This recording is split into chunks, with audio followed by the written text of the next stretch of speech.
How do you do? Mr. Daniel Anderson feels it would be a little unkind to present this audio without just a word of friendly warning. We're about to dive into the Fresh Air Show, a show of comedy. It deals with the two great pillars of entertainment, personal stories and parodies. It is one of the strangest podcasts ever made. I believe it will thrill you. It may make you laugh. It may even make you wet yourself. So, if you feel like you shouldn't be subjected to such a strain, now's your chance to, well, we warned you.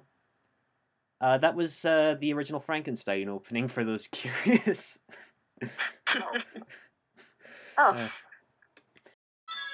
Hello, and welcome to the Fresh Air Show.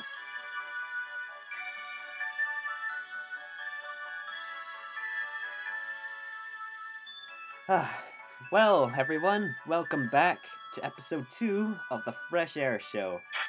How have you guys been since the last recording? I've been well. Yeah, pretty good. Right. You'll be glad to hear that we've already got a few responses from our lovely small group of commenters. Alright, this first one is from Dandy Shadow YT, and he has basically asked, have we ever considered reading Doctor Who Big Finish stories? No, I haven't. I don't know what that is. Dudley, do you? I do actually. Oh? They're basically. I mean, I did have to re-look it up to make sure I knew what it was, but they're basically audio books of Doctor Who stories. So there's an audio series for what happened in the Time War, and there's been some for how this. I think I saw an advertised recently for the Master's story in the Time War before what happened when you see him again in the series. All right. And stuff. So they sound really interesting. There's a lot of good Time War stuff, but I've never actually found the time to listen to them. So maybe one day it'd be good. Maybe you can overlap them with this podcast and make them at least somewhat more enjoyable. Rowan, Wow. thoughts? Hmm? What are your thoughts on that? I actually don't watch Doctor Who that often anyway, so I have... You might not enjoy our company very much, though. And it was at this moment they realised they had lost a friend. Look, as long as you're into other things, you know, this podcast will keep on trucking. Has Doctor Who ever piqued your interest, Rowan, or just like... I've watched a couple of episodes every now and then, but not really. I see. You are listening to the Fresh Air Show. It's actually, as of this recording, it's both Pancake Tuesday and Valentine's Day, I think. So, I think that's a first. Valentine's Day's the 14th, isn't it? I think that's Ash Wednesday, this year. Oh. I don't know. Well, I heard that Black Panther comes out on Valentine's Day, and it came out today, so I thought, oh, they got it wrong, and now you're making me question it, so now I don't know. I'm messing with your mind. So, if it is indeed Happy Valentine's Day and both Pancake Tuesday, then happy Valencake Day. Happy There's going to be lots of heart-shaped pancakes today. From the sounds of things. I've been preparing recipes. Rowan knows that. Oh. Yeah. So, what's your favourite way to have pancakes? I just scrape the tops of them with butter. That's how my gran used to do them, and that's how they've stuck with me. That sounds pretty nice. Yeah. I usually just put sugar on mine, sprinkle it over, eat it like that. I quite like that. You know, there's a simple life hack here. Put sugar in the pancakes. Well, yeah, but you get to enjoy the sugar. You know, it's instead of the sugar being in it, you can feel the sugar with your tongue, and it's a nice combo. It feels nice with the, you know. I'm a Nutella person. Nice. Nothing like chocolate spread. Mhm. Okay. Okay, I'm going to blow everybody's mind. I've never had chocolate spread. Really? All the revelations are coming out today. Yeah, I do want to try it though. Hmm. I mean, Ah. everyone goes on and on, but I should try it. So Uh, I have had it. Well, then again, if you get chocolate and hazelnut croissants, they seem to have Nutella in. I'm not sure, and I tried it, and it was all right. I think I have to try some different ones though. I know they do Cadbury's ones and stuff. No endorsements here though, so yes, maybe we should stop it. All right. You're listening to the Fresh Air Show. This is a question that will seem pretty interesting. I think it's come to my attention that we'll eventually start embarrassing ourselves for entertainment purposes, but one question that I do want to bring up is, what was the dumbest thing you've believed as kids? Who wants to start us off with that? all right. 9 years old.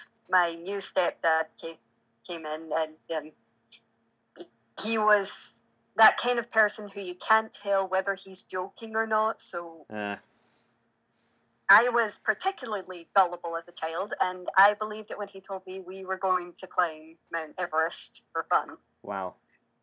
I know. I actually went and got a bunch of sweaters on, and I was excited to go, only to find that he was joking, and my family never let me live that down. Oh, no. Where did he take you anyway? Did he take you anywhere? He didn't take us anywhere. He just, I was asking, are there any plans today? And he was like, oh, we're going to go climb Mount Everest. I'm like, sweet! And we have Rowan Tingle here right now. He's going to take you to Everest today. No, I wonder if he was confusing an Everest with another type of Everest, like the Double Glazing Company or something. As a result of that, I always take what he says with a grain of salt. Wow. Yeah, to the point where a couple of maybe weeks later he said, oh, hey, we're going to go bowling. And I'm like, okay. And then I just continue doing what I'm doing, only to be surprised when we got in the car and I actually went bowling.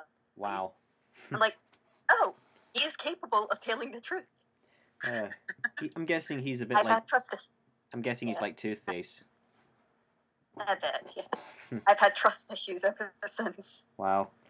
One of the dumbest things I believed as a kid, and it has to do a little bit with my Asperger's, and basically, growing up, I was sort of uncomfortable with loud noises.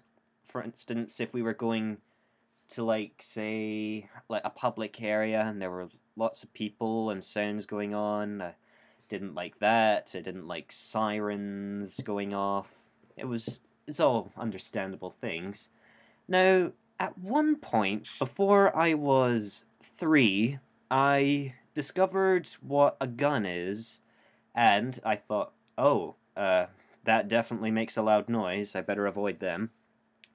And, my grandparents were, big videoing, people. They used to record our daily lives and just wait for the funny bits, I guess. Now, my grandpa, he had a trick of getting us to face the camera, saying, Daniel, what's Gran got over there? And this is the dumb bit I believed here. I used to believe that the camcorder was a gun. 'Cause I don't know why. I don't know what sparked that conclusion. It was a small grey and black mechanism with a round sort of shape at the front, and they were pointing it at me, and so every time I spotted them with the camera out, I just ran out the room saying, no, no, no, no, no, no, no, no, covering my ears and everything, and, don't shoot me! So, Hey Daniel, do you want to come to a camera shoot? No. Oh no. God. Shoot. If I'd have been there, oh my God, that would have been horrifying. When would you say you gradually worked out that that wasn't the case? When the camera didn't make any noise. So I'm going to assume you said before you were free, or when you were free. Is that a story that has been passed on to you, or do you actually remember as far back as that? Well, due to VHS tapes that my grandparents just so happened to record, they keep springing back up. Wow. What is the earliest you can remember? Because I can remember, I think it was either my 5th birthday or my 6th birthday. I think the earliest I remember was probably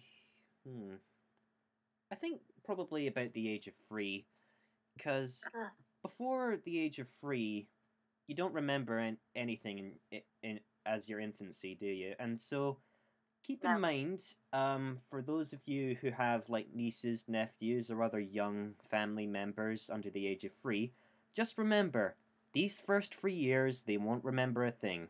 So if you happen to slip up or do something wrong, don't worry, they won't remember it. Right, Dad. Oh, sorry. I was going to say, okay, Dudley, stop changing the subject, Bill.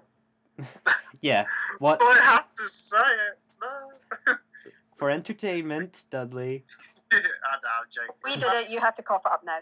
Okay, so you saying that, I thought of one example. I'm sure there's loads of worse ones that I can't remember off the top of my head. So here's one. I'm interested to hear if anyone else believed this. Because, okay, I've never been on a plane before, okay? What, in your life? Like, I haven't been abroad, except I went on a trip to Jersey when I was little, and which was going to lead back to that other thing about how early can you remember, because I had a fixed image of the back of a plane seat, and that's all I remember of that journey. Oh.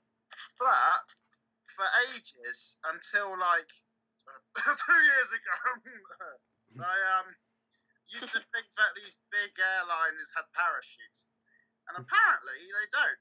So, yeah. To be honest, I'd be more comfortable with a parachute than a life jacket. I always thought that they carried them, so I was like, oh, so if they said, if you ever go up on a plane, for those of you who have a fear of flying, there's a nice little thought for you. Yeah. You are listening to the Fresh Air Show. This thought came up recently. How was your experiences with, say, the tooth fairy? Because my parents brought that up when they were coming up with stories to tell. I can tell you, it was. Ooh, I'm actually questioning. Since this is mostly kid friendly, do we really need to spill the beans? Good point. Yes, this is a good point. Well, without going into too much detail, hint, hint, I can fondly remember that my tooth fairy was called Towser, and he would often leave like this sort of tooth-shaped note with like a little message on it that came with the coin, and I thought that was pretty cool. When I was younger, I never used to believe in the tooth fairy all that much. But I mean, okay, there had to be a point where I did, because once I was on the playground and I had a loose tooth come out, and it disappeared into the grass, never to be found again. Oh, no. And I was basically, if you had a tooth fall out, then your parents would give you £1. So I was like, I'm not getting my £1. I can't find my tooth anymore. Did you like think that it was gonna like grow into like a money tree? Did you like plant it, water it every now and again? You know what? That would be quite cool. But unfortunately. No, I didn't. Ah, well. Rowan, how about you? I have had pretty average relationship with the tooth fairy. Just tooth fall out, put it under pillow, get pounded next morning. I had no real tradition or anything to go with it.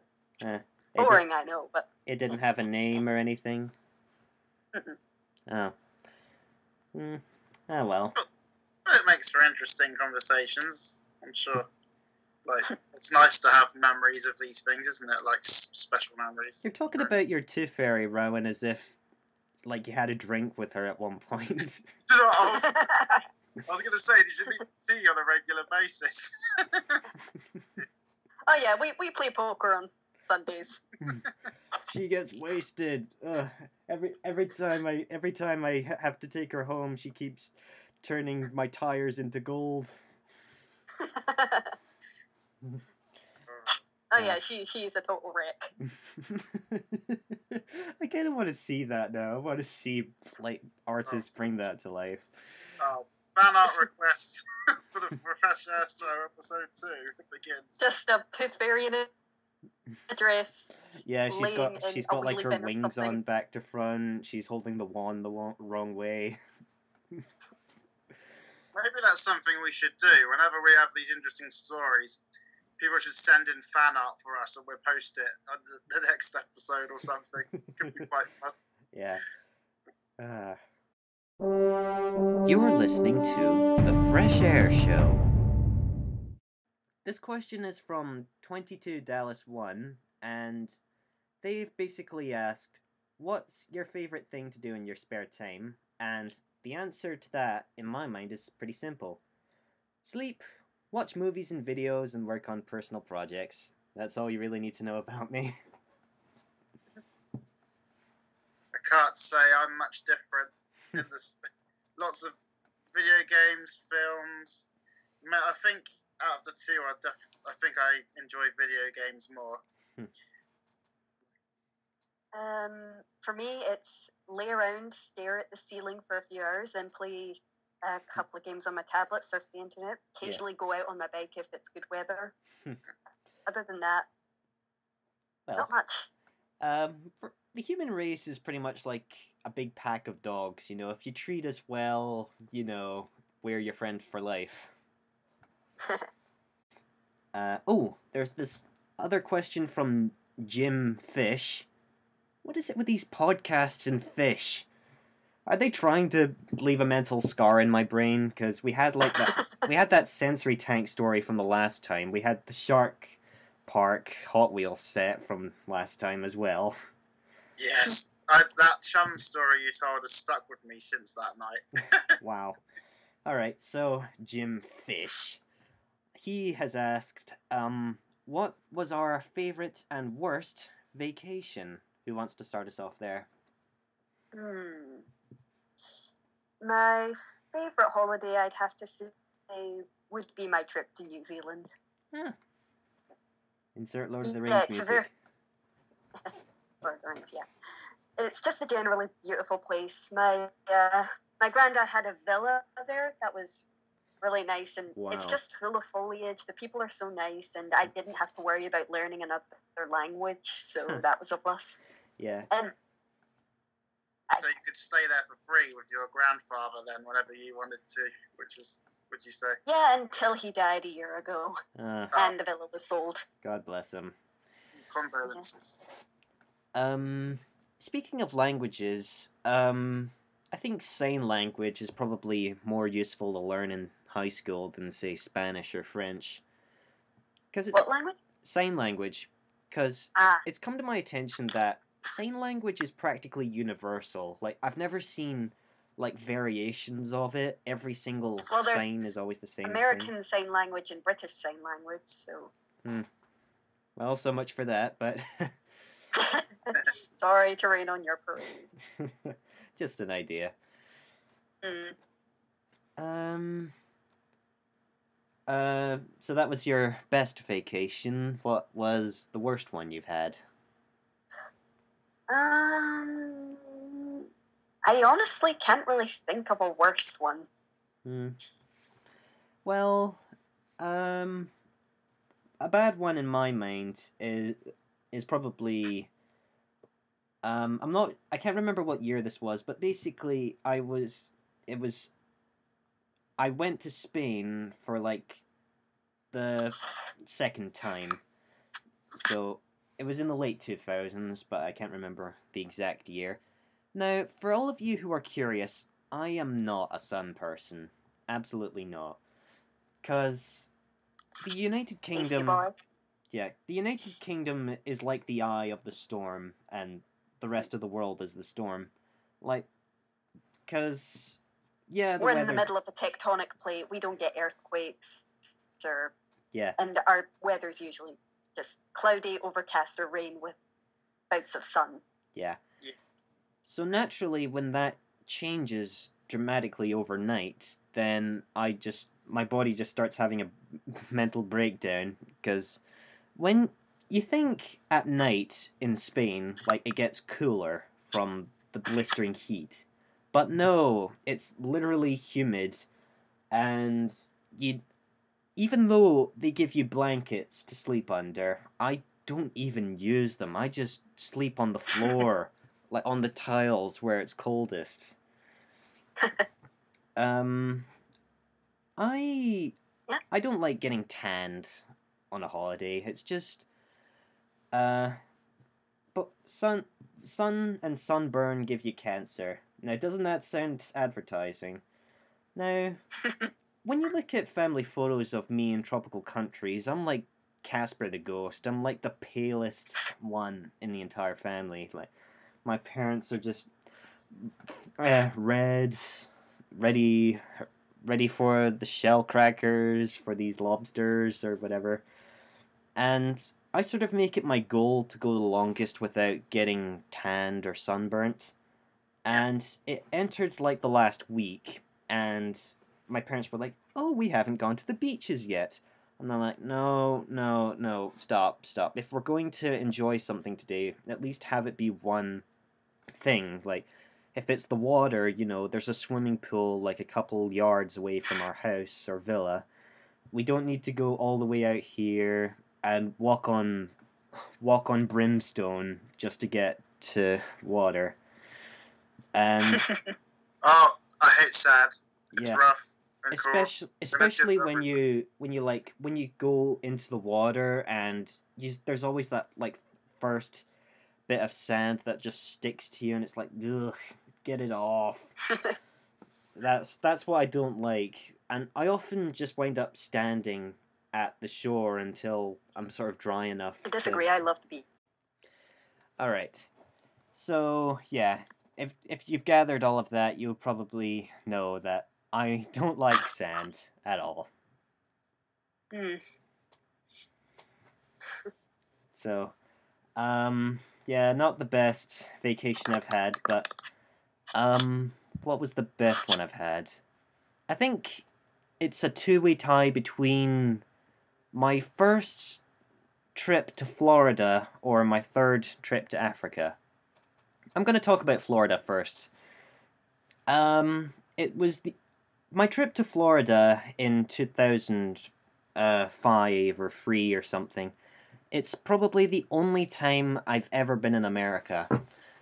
And it was pretty good, even though there was like this mesh fence surrounding the pool, so there were no frogs or alligators, you know.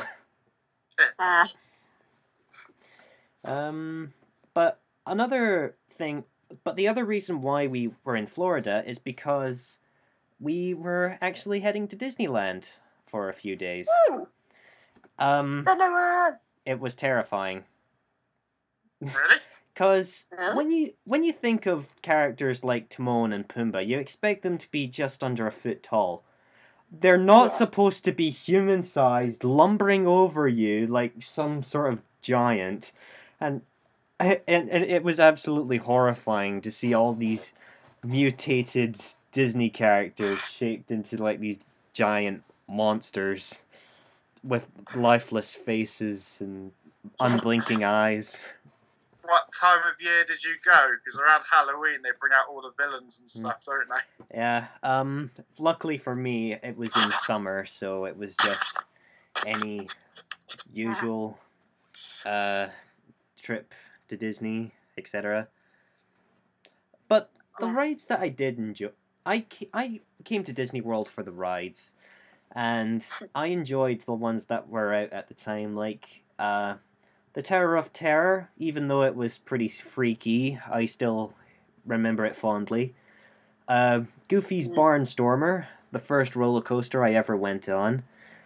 I think also in Florida we were at Universal Studios for a couple of times, and yeah, sometimes there it would also be equally as terrifying because if you've been to Universal Studios, you may laugh or be horrified at this, but there's like this giant sort of arch, and it's got like Shrek peeking over it, just down at you, and it's like,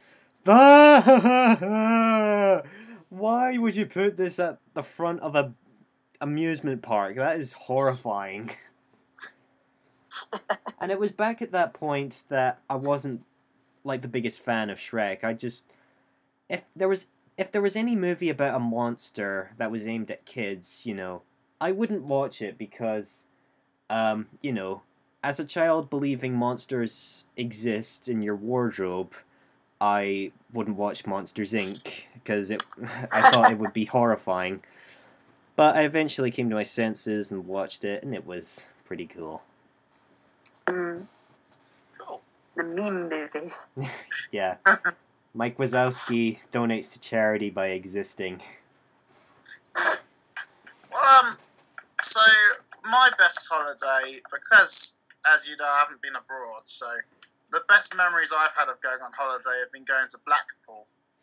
Especially, it's always, I like going up the tower, and usually they have like these, I don't know, sort of festival lights up. Like they've made massive model like lit up Daleks, and then there's these little homages to different things that are a bit like floats, but they stay still when they have models on them and stuff. And then there's Pleasure Beach, which is like where all the rides are and stuff, which is pretty awesome. Cool. You know, I've actually never been to Blackpool. Like, it's just one of those places that sort of slips my mind, and yet people seem to talk about it a lot. Well, you've got, some people say it's a bit like sort of a slums sort of area, but then there's the opposite side of, there's loads of fun things to do, and I just really like it. I have a nostalgia for it, so I enjoy it.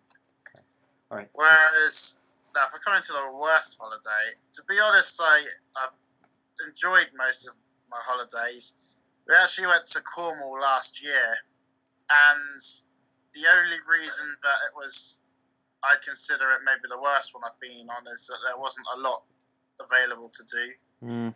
But one day we were so strapped for choice, eventually we decided to go to a golf football place where you have to like kick football into these massive golf ball holes and stuff, and which was fun. But there were 3 days of going to the same beach, and even though I was really enjoying the holiday, I found myself being a little bored, and so I haven't had any dreadful moments on holiday. Like, so.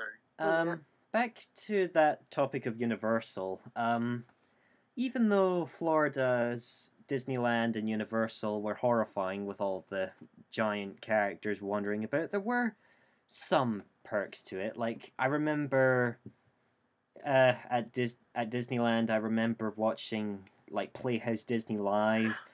That is what I imagined Disneyland to be, because they had like live shows of like Roly Poly Oly, The Book of Pooh, Stanley, and Bear in the Big Blue House, and they were all their costumed and puppet selves. You know, they were the sizes they're imagined to be, like their kid-friendly size.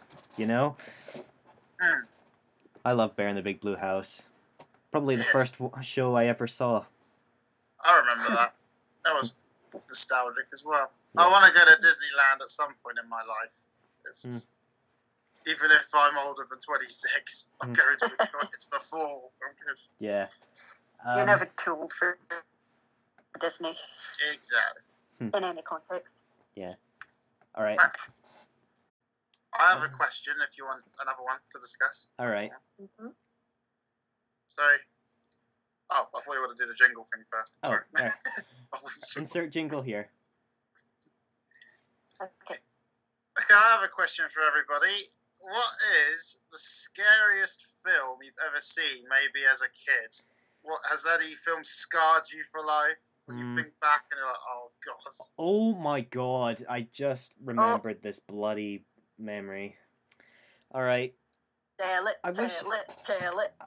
I wish I could save this for Halloween, but I'm too impatient. I'm just gonna tell it. Now, my grandparents were always teaching me the lesson, you know. Oh, don't go near electrical outlets. We'll handle the electronics from here, so you don't have to.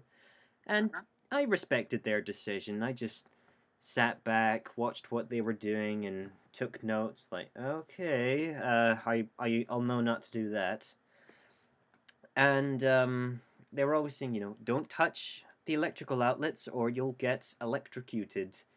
And I never sort of forgave them for a while after this one memory that popped up. It was during the Christmas months, and I was watching Home Alone 2 for the first time, and it came to the infamous moment where Marv is in the basement and he's trying to stand up, and he like puts his hand on like these two metal rods, and Kevin switches on a generator, and right before this scene, my gran looked at me sternly and said, "This is what happens when you touch an electrical outlet." And what followed was absolutely horrifying. Marv, for a few seconds, turns into a skeleton, screaming his head off, and I just ran out the room into the bathroom and didn't come out for what seemed like eternity. But it worked. I never touched sockets until then, but Jesus Christ. Ugh. Wow.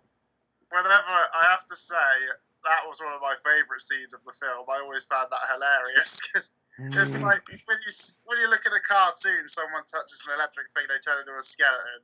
Yeah, but I didn't know. I thought that was what actually happened. Well to real life, does it? I thought it was pretty well done. The only thing that I questioned about that film is Kevin actually outright trying to kill them here? Because that seems quite...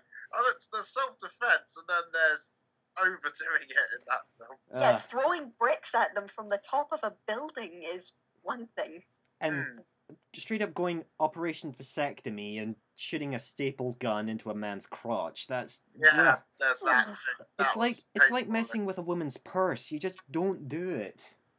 Like, in Home Alone 1, spoilers, like, where there's the foot and the nail, that's the most graphic. That's as bad as it gets. The second one goes, like,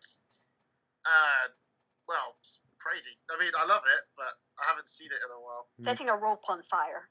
Exactly. While they're claiming it. And then there's the toolbox falling down the stairs is hilarious. I love that. You are listening to the Fresh Air Show.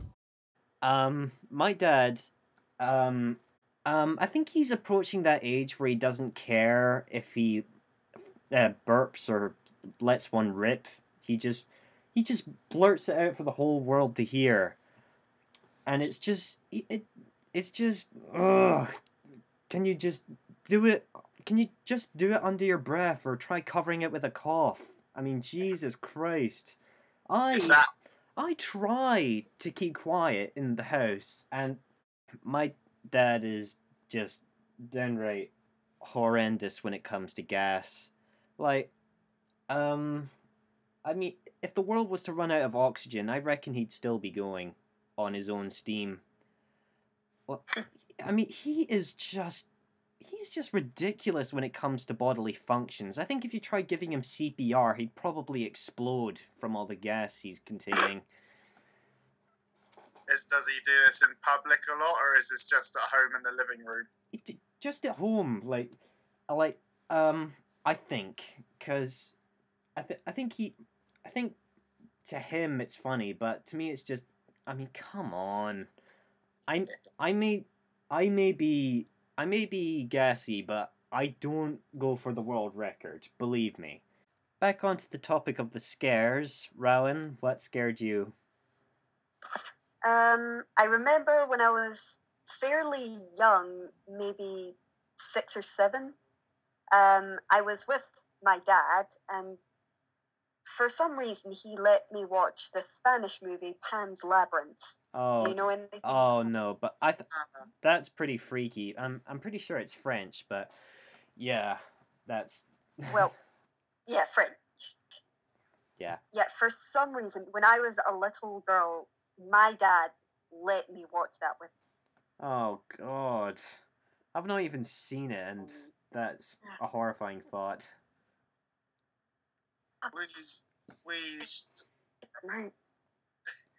We went to see a screening of Pan's Labyrinth for our drama class at school. All right. And it was I think the people who made the film were there too, and so you could ask them questions, and I was saying how the effects are really good, and I compared it to Harry Potter at the time. And the guy asked me about Sirius Black's fate in the films, and I was saying I'm not going to tell him, and that always stuck to me as a funny memory. All right. Due to budget cuts and a poor connection, this podcast will be shorter than last time, but we hope you enjoyed your time either way. Rowan, say goodbye just before you cut out again. Okay, goodbye. All right. Dudley? Thanks for coming. See you next time. Right. See ya. Bye.